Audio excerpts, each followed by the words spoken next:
Снимката е от 89-та. Тук е още Ченге. Свръхинтелигентен. Единственият жив мафиот над 50. Никой не знае мястото и часа на срещите. Не разговаря по телефона. Не се знае дори в коя кола ще се качи. С шиптерите какво стана?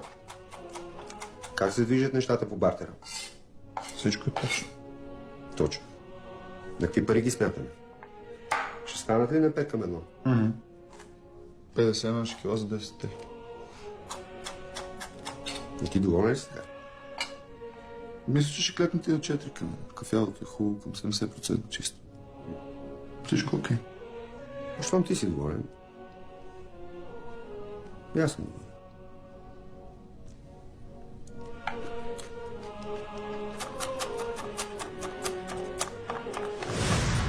Този е специален. Иво, дясната ръка на Джаро. Единственият, на когото има пълно доверие. Върти почти целият му бизнес. Освен това казва, че е луд. С него трябва да внимаваш. Хората, с които се е срещал, имат белези за цял живот. Докъде мога да стигна, ако се наложи? Може да правиш всичко.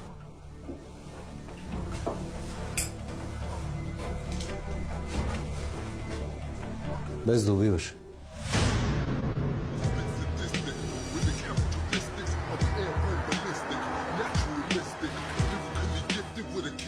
Тук добре ли? Идеално.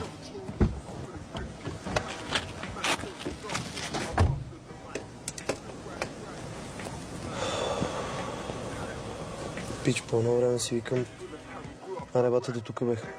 А тук гледай какво стана. Мацки, партите.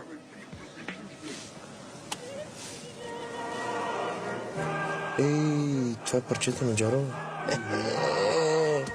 Страшно. Айде, пуши по една цигарна. Ти нормален ли си, бе? Погледни какъв климче навън. Айде, мрази да пуша сам, айде.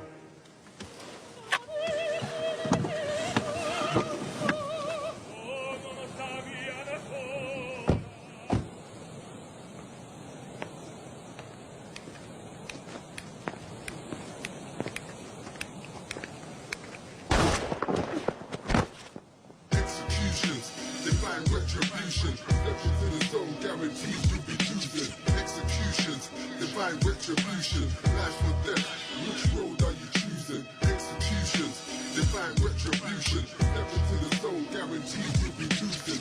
Executions, divine retribution, life or death, which road are you choosing? Къде е колата? Тук е. За 20 на минути. Ти тъп ли си?